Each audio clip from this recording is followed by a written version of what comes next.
Welcome to another episode of Married with Video Games. I'm your host, Matthew. I'm your stuffy host, Christina. And I made my stuffy host play Dredge.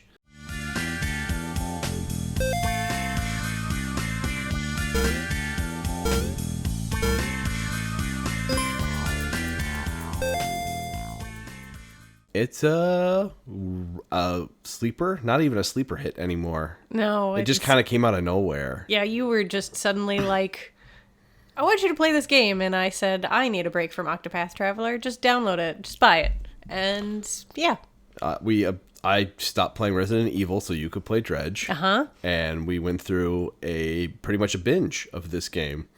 Yeah, we probably beat it in like 10 days, which is a record for us. Yeah, I mean, it's not that long of a game, to be fair, but at the same time, we probably took longer than normal. It's at 12 hours is average, I think. Yeah, I think 10 to 15 is what they usually say, and I think ours was like 12 and a half. Yeah, we do like an hour and a half an evening, usually, because you were doing Camp Nano for a bit. It is still Camp Nano. Did you finish? Oh, yeah, I beat my goal, but I'm still going. As one should, Yes. when they are nanoing. Yes.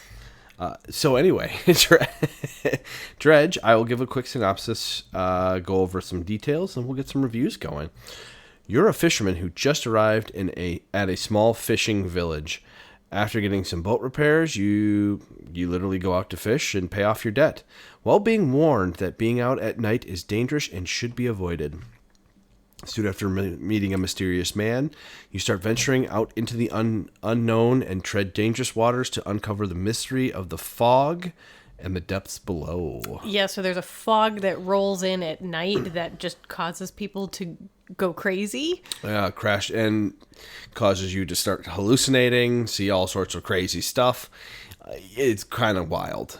Yes, it could be much creepier, but it's enough of like the suspenseful creepiness that like I didn't venture out at night for like the first 2 nights that we played. Yeah, we will get into this more, but the genre is literally defined as a fishing horror genre. I kept telling my friend Brittany, I'm like, I'm playing this fishing game. She's like, is it like literally like a fishing simulator? I'm like, no, not at all. Yes, so there's some elements that are really cool about this game, but Dredge was released on March 30th, 2023 on all systems. I think the Switch even has this game. We're not going to play any. Well, we do have a new Switch OLED. Which is for Zelda. And I've played Minish Cap on it, on the Game Boy Advance emulator. And you played a little bit of Breath of the Wild, but on the TV, not even on the screen. Yes. So. Yes. Yeah, we played it on the Steam Deck, though. We played it on PC. We did. That's pretty cool. So dredge up some reviews for us. Yeah, that made me laugh when I read that. So, Metacritic. Did we play on the Steam Deck? I did the PS5. Steam Deck. Okay, well, I picked the PS5 for Metacritic. They're all about the same. Okay. So, it's an 81 from critics, 8.4 from users. Okay. I actually went with like I kind of want to call it like literary kind of positive from Polygon. So it's a 79 Metascore literally 7.9, 7.9. Oh, that's excellent. For PC. Oh, okay. Anyway, sorry. No, that's okay. So I went with like a slightly literary kind of like makes you think positive review from Polygon, because like everybody's just like, yeah, this is fun, the fishing's pretty decent, it makes you think. It's a little creepy. It's fun 12 hours that you play. So for Polygon, positive. Dredge forces me to consider why I'm playing a game. It's not to win or to get some payoff as quickly as possible, but to stop and do nothing, to pay meaningful attention to the little details of the world. It's in the way Dredge's sun hides behind the water as day turns to night, in the shocking horror of pulling out a fish that's just a collection of eyes, or the way you dredge up a bolt of soaking cloth just when you need it for a new hull. The atmosphere says so much more about Dredge's world than any dialogue ever could. It's a story composed of gentle nudges toward subtle pockets of beauty and terror. Yeah, that's fair. Yeah, I liked that a lot. Yeah. Well written person from someplace. Polygon. Person from Polygon. Oh, apparently my negative is very long. Very long. Oh, man. How dare they find negativity in this game? The main complaint that I could find trying to look for something was that, like, the fishing minigame kind of left a lot to be desired after a while. There wasn't a lot of difference to it, which I can kind of agree with, but it was so simplistic that I didn't mind it. So do you feel like they could have added more mini games in that mini game? Because there's like 3 or 4. Three different ones that I can think of, plus when you're plundering for something, so like 4. It would have been interesting if they added something like a mechanic where sometimes when you fish you have to move a pattern. You know, they could have added more things to do, because they did the up down for the dredging. Mm-hmm. Imagine if they did something where you like had to almost Flappy Bird it in between the lines. I think so. Even something just to add more mini games, that would have kept it a little more fresh. After a while though, the fishing almost became second nature to everything else in the game. Yeah, it became not the point of it after like the 3rd area. Yeah, and so after, like, it was fine, like you had to catch fish, but it never got to a point where it felt monotonous to me. It just finally felt like, okay, we're going to get this to do this, and it's fine. Because you're realistically going to the objective at that point. Yes, agreed. Unless you're trying to collect every fish, which we weren't going for all the achievements. But I guess that point, that would give you something, I guess. Yeah. I did look at what I had gathered and what I hadn't, but we're off on a tangent, and I haven't even read the negative review. So let's do the negative. Sorry, I jumped off here. That's okay. So GameSpot negative. Yes, we're both very coffee and stuffy. You can thank our son for that. Snorting right into the microphone. That's Nut-Nosed Brat. He's probably yelling, "Oh, Madani," upstairs. Mm-hmm. GameSpot negative.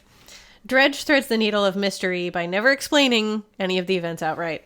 Each time you dock after a long night out, citizens of the various islands you explore will comment on your tiredness and warn you of the dangers of sailing without sleep. Converse with them more, and you'll likely find that everyone knows something strange is happening out on the water, but no one is willing to offer an explanation as to what. Small notes and bottles strewn across the open ocean suggest a past event that might explain the unexplainable occurrences you'll often witness, but even then, there's a delightful amount that's left for you to piece together. Dredge, with its eldritch horror inspirations, predictably doesn't give you a straightforward answer by the end, and also disappointingly saves its most grotesque imagery for the few seconds before credits roll. While its themes are pervasive enough throughout to give Dredge a distinctly Lovecraftian feel, there's no denying that its otherwise suitably vague ending would have been more impactful with a similar level of horror strewn throughout. I don't really... I get where he's coming from, or she's coming from, but I don't agree. I kind of agree. The story... I did enjoy the story. I agree that there wasn't quite enough substance to it for me to fully understand what was going on with both endings. Mm-hmm. Like, I gathered, like, the main gist of it, but, like, the underlying elements of other things, I don't want to give spoilers away, but I understand where they're coming from. Yeah. Like, there's not a lot of dialogue to go off of, and there's only 12 messages for you to find in the whole game. Again, it's a 12-hour-long game, so, like, it feels very nitpicky to me. Yeah, more so than anything. Yeah. I couldn't really find an outright negative one, except for that one at GameSpot. Yeah, I feel like, again, like you said, they're nitpicking. They're doing it for the sake of nitpicking. But I would say at the end of the... like the whole game and the experience, looking back, I was able to piece together enough to formulate what the story was for the most part. I think a lot of games these days, and maybe this is a pro or a con, I guess depending on the player you are, they don't tell you the whole story anymore. A lot of it is left to interpretation, left to figuring out where we fill the gaps in here. Infamous for this is all the FromSoft games, all the Elden Ring, Dark Souls. I don't even bother following the story. But there is a big, actually, underlying story, and part of it is the community pieces it together. And so that's some of the fun for the players. Even me, I like reading what the story is after people have pieced it together. And I like figuring out some of it for myself. Yeah, that's like an 80-hour game, too. Yes, but even in this 12-hour game, they gave you more than enough for story purposes. Yes. Now, some of the relationships your character has with them isn't accentuated enough in my opinion. Like with the lighthouse keeper, it's kind of like... But at the same time, it doesn't really matter. No. Because, like you said, it's 12 hours, and the story is okay, but the game itself, like the atmosphere and the gameplay really are what hold that game together. You downloaded it. I must have been a Friday night, and I think I played like almost 2 hours. Like we started playing at 8, and I played until almost 10, and we were shutting it down. And you were like, "How do you feel so far?" And I said, "I feel like I could play this until like midnight." Like it gave me that Subnautica feel of like, oh, I could sink 6 solid hours into this tonight and go to bed at 2 a.m., but I have a toddler that's going to get up at 7, so Yeah. I need to stop playing this game. Like, it gave me that feeling, and that was fun. Yes. It was really... I was surprised because I saw a lot of positive reviews and it just kept popping up. So now, okay, I'm going to try it. And it's incredible. Jake Baldino did a for his standalone YouTube channel, talked about Dredge and then Minecraft Legends in the same video. But that was the other one, the games you should play. Gotcha. So he finally talked about it outside of before you buy and stuff like that. Okay. So another pun, I said surprising depth to the story. The game is a fishing simulator. It's a fishing simulator at its core. But it's actually very well written. I actually thought the bottle notes that you find, the books that you read, to the characters you encounter are really well done. I skipped gameplay and its start, but it is a fishing simulator. I'm like, where are you? I put notes and everything. Yeah, so I actually skipped ahead a little bit, but let me just kind of touch on the gameplay real fast. You fish. No, go ahead and go back to the surprising depth, because I don't have any notes there, and then we can go back up to the gameplay. Yeah, so everything that you do holds well with the world and actually fits with the world around you. The areas are relatively uninhabited. It feels really lonely and solemn most of the time. Even the villages feel very uninhabited. Even though they're bigger looking towns, you only encounter so many people in them, 2 to 3. 2 is the minimum. 4 is the maximum. Every area feels a little lonely when you're going around doing stuff. Yeah. The people you encounter actually add to the ambience of the story really well. Yeah. And I think the twist ending was really good.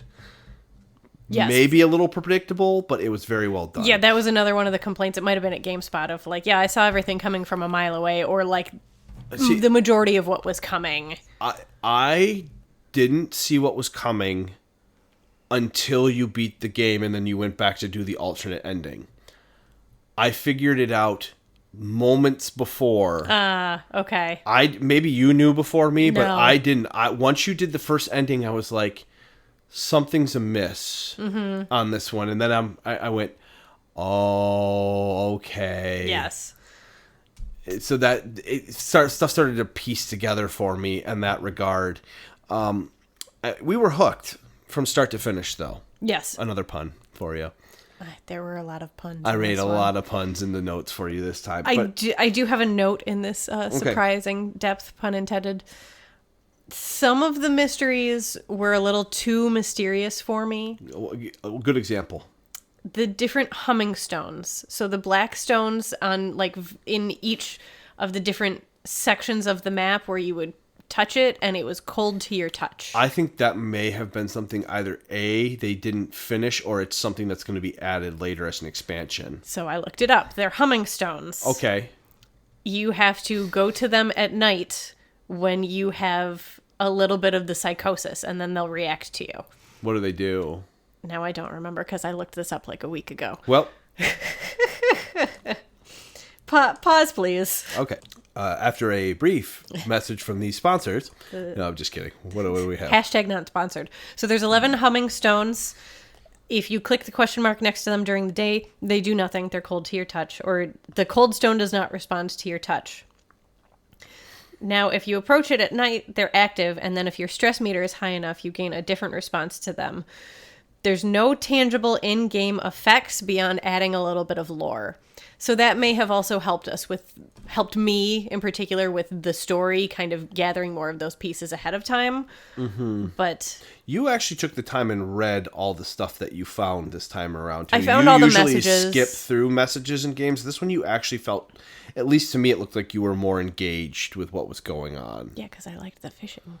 I liked the ambience of everything. Ambience. I'm not paying you for the ambience. No. So the only other thing that was kind of a little too mysterious for me was also those sacrificial altars where you had to kind of figure out which fish to put in them. And I don't know if there was a way to find that out in game. We just Googled it because we're lazy gamers. Yeah, we are lazy gamers. Yeah. And you were like, if you get all of these, then you have a chance to get the good ending or something like that. That's what it said, but I think that was incorrect. I think it's just the items you get are actually pretty useful. Helpful for getting to end game. Yeah, especially, it's also like a free net and a free upgraded crab pot. hook. That crab pot was freaking legit, yeah, man. it was a good crab pot. Yes. So they were pretty good items, especially if you didn't want to pay or finish out the skill tree to get to the items. Yes, so that's a perfect segue into the gameplay. Yes, so you start off with fishing. Your boat got repaired because it was damaged, so you have to pay back your debt, but you sell fish and you earn money. Yeah, you owe them like $150. Like, it's nothing. I was expecting Tom Nook like 300,000 bells or whatever it is at the start of Animal Crossing. No, it was like 2 nights of fishing and then I was paid off. Yeah, but you basically, you can upgrade your boat by finding different parts, which gives you more storage on the boat. You get improved fishing lines by finding research parts. It's same with nets. Engines, lights. No, lights you can't. Lights you don't research. You do research lights. No, you just upgrade the light slot and then it gives you better lights. No, I think you upgrade lights. No, it is engines, nets. Jeez, oh Pete's. Fishing hooks, fishing lines. Research and upgrades. Hold on, I'm at. I don't believe lights were one of them. No, rods, engines, pots, and nets were what you could. Okay, I'm thinking of the skill tree. Yeah, there's two. Lights There's were on the separate. skill There's tree. separate things. There's research, which lets you buy. You can research and then purchase upgraded items. And then there's what we would consider a skill tree, where what you do is you find parts and you actually upgrade your cargo hull, and then you can upgrade the amount of slots in the cargo hold to hold better items. Yes. So bigger engines, better fishing rods, better nets, reels, dredging mechanics, all that stuff. Yeah, so you upgrade the hull, and then you have to upgrade everything before you can get to the next hull. Yes. So it's rod spaces, net spaces, engine spaces, and light spaces. Mm-hmm. And then once you unlock all of those and make it to the next hull, then you unlock now you can get the next step up of the engine or a slightly less cloudy light. Yeah. And things like that. And so at the end, you have a much more space to store more items and bring more back to earn more money. It's a loop. Yes. In essence, but it is nice. And in your hull, when you upgrade your hull, you can take more hits before you'll sink. Dying. Yes. Yeah, I think you can actually crash out and die. We just never did that. You died once, I think. No, I never died in this game. You never died. You can. There's a couple ways. Yeah. I will also say it's a tiled inventory. Yeah, I didn't type that in here. But so as I told you, I was like, I love this tiled inventory because it lets me play out my Resident Evil fantasies. I don't want to play the Resident Evil games, but damn if I don't love your briefcase where you slot things together because I love Tetrising things. Mm-hmm. I'm never going to play Resident Evil, so I got to live out the fantasy of doing that in Dredge. Yeah. Yeah, that was one of the other gameplay things that people said that it really makes it popular. People like inventory management. Yes. Diablo popularized that a long time ago, and people have fallen in love with it since. Uh-huh. I mean, technically it's Tetris first, but the inventory management was Diablo. That's where that came from. Oh, I gotta Google something else. I do have a good question for you, but so, continue. You also gain abilities. Yes. So as you find these special relics for the mysterious man, you gain powers. So you can speed boost, you can teleport back to him. And you also get items later on that help with things like you can get dynamite to clear pathways and explore the surrounding archipelagos. Yes. All right, question. So there's only 4 of them, I think. It's actually a very dumb question. Of the abilities that the collector gives you, what was your favorite and what was your least favorite? I never even used one of them, so that was my least favorite. So the boost was the most useful. Yes. I found the teleport to be my favorite. Actually, no, I think the defense thing, even though it had a long cooldown, was my favorite. Yes. The teleport, my least, honestly, as silly as it sounds, the boost is super useful early on, and then you don't really need it. No, you get such a fast engine that it doesn't feel like it actually boosts you that much. And then you also have the problem of if you're not watching your meter, like I did once, you blow out your engine because it overheats. Yep. And then you have to repair your engine, and then the lady gets very mad at you. What is your, what was the item one you didn't use? It was the one where you can, like... Oh, pull all the fish up at once. Yes. That was kind of cool. We just never used it. I literally never used it. Never even tried. Because there was, like, a warning afterwards when he gave it to me. And I was like, that sounds horrifying. I'm not going to use it. Oh. Yeah. I think it was more of, like, a just be wary when you use it. Make sure you have the space for all the fish that you need to get kind of deal. Something like that. Is it... 5 dredge relics, 5 dredge skills. Haste, manifest, banish. Yeah, banish was probably the best. That was probably my favorite. Atrophy. Activating this will instantly consume a fishing spot and give you some of the fish inside. Oh, okay. The best part about this game was the atmosphere, though. Yes. Hands down, Lovecraftian undertones, which was suggested in the review. She said, there, even in the starting area, you get those undertones, especially in the starting area. I did not leave that starting area for quite some time. Yeah, and you then spent like 3-4 hours in that first area. Going to the second area It was horrifying. Felt like so long to get there. And then once you get like the second engine upgrade, it's like, oh, I can make it there in like 2 hours, like 2 in-game hours. Yeah, and then the entire area, going between them, the entire sea kind of comes alive against you in various ways. And the change in the music from day and night was just incredible. Yeah, some of the daytime, like, open ocean sounded like Breath of the Wild. It did, but it was very beautiful, but it was also still eerie. It would hit like a minor key at the end of like the trill that you would get from Breath of the Wild to give it that like hint of creepiness of like, ooh, that's unsettling. Yeah, from when you fished up the mutated fish and the chimes that it would make. Yes. It was perfectly enough to give you some goosebumps every once in a while. This could have been our Halloween game. It could have very well been a great Halloween game. The game kept us engaged, but also on edge. I had a jump scare once or twice. You may have seen the fish. I didn't see the giant fish that came out in the Gale Cliffs. Oh, that was actually one of the complaints, was like, there's no reasonable way to deal with that fish at all. It startled the heck out of me. Yes, you jumped, and then I jumped because you jumped. I was not expecting it. I didn't see it come out, and all of a sudden, brrr, right at your ship side, it startled me. I'm sorry. It's okay. I had seen the cave where he came out before when I wasn't right over it. So I had the controller, and the controller vibrates like right before he comes out. So I knew something was going to happen. So I'm sorry I did not forewarn you. Oh, did it, dear. Thank you. He was terrifying. He was not great, and he messes up your boat. Something fierce. Oh, fierce. yeah. He gets like 3 or 4 spots on it. Yeah. Which is not good when you only have like the level 2 hull. Yeah.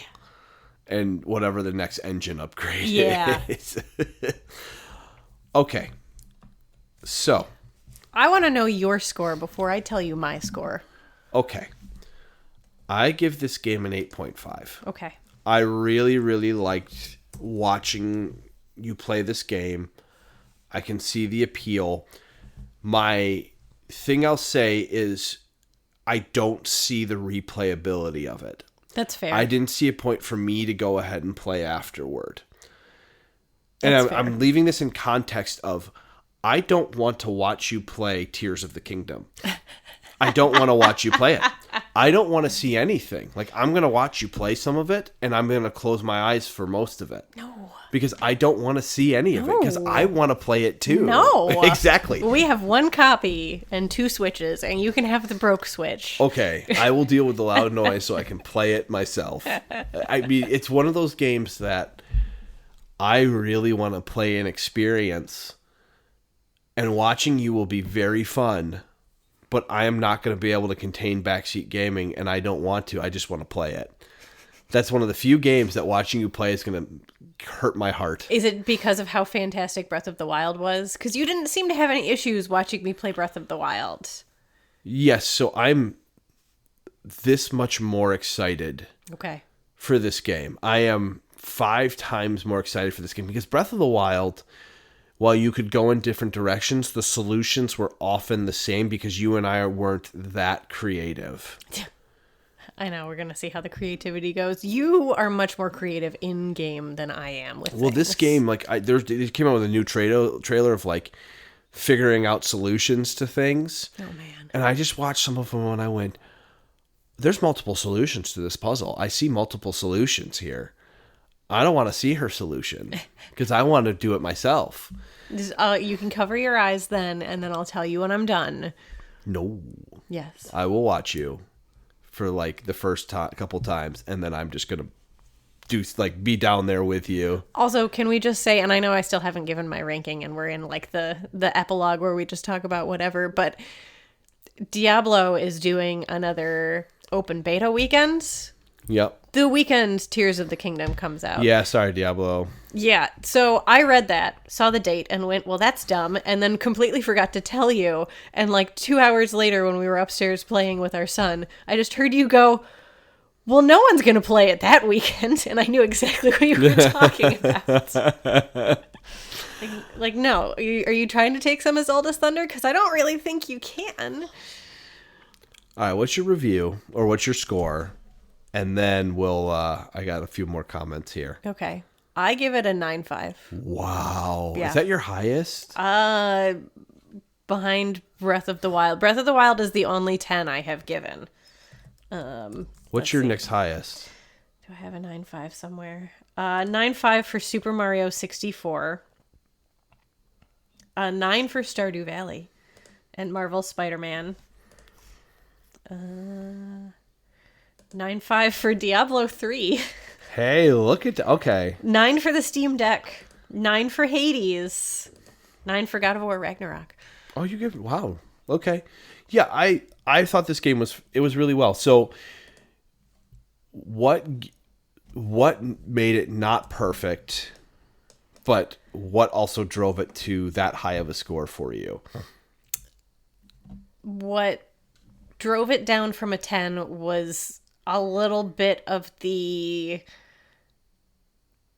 story being a little too mysterious for me, where like after the fact it's like, oh, okay, I guess that makes sense. Like I needed it to be just like a tidge more straightforward. Okay. And then again, those mysteries of like the rocks that are cold to your touch, or if I could have figured out in game somehow, again, email us if this was actually the case, like for those sacrificial altars, like how did you find that out in game, or did you just put random fish in there until it did something?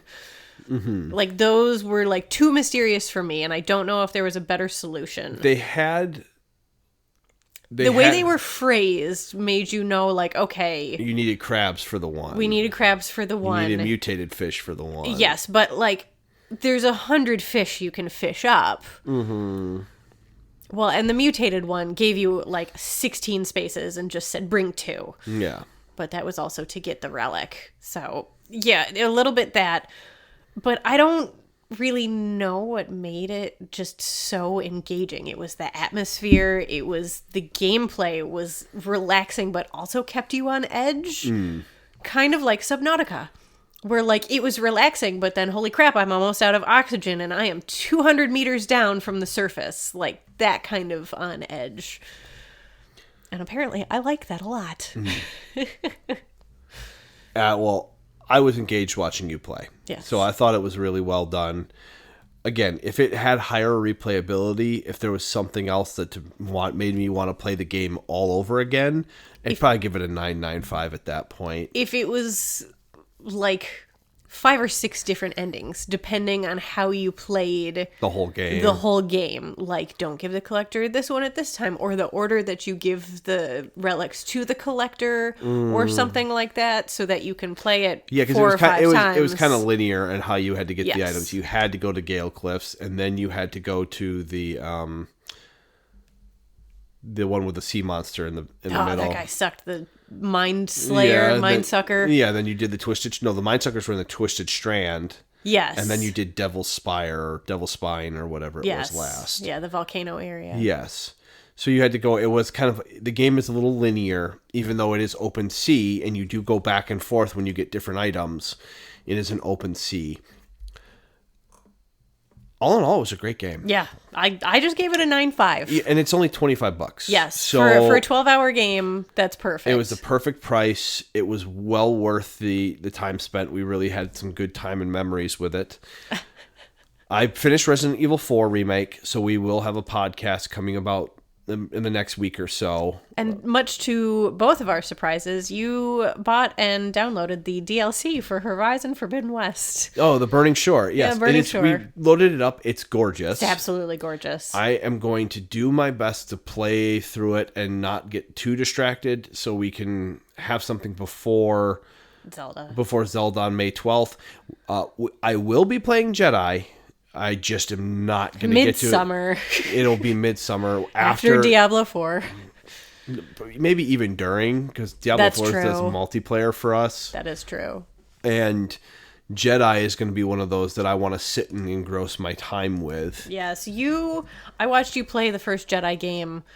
I don't know, just say it's a 30-hour game. I watched like the first 15, and then you played like a solid 10 without me, and then I watched like the last 5. You really didn't miss a whole lot. I know. I would have enjoyed seeing the whole Okay. thing, but you kind of did the same thing with Resident Evil 4 as well, but that's okay. I didn't play much of Resident Evil 4 without you. The No, not parts as that you much. missed were nothing important. No. You I missed know. the helicopter attack scene, which How was kind of dare you. cool.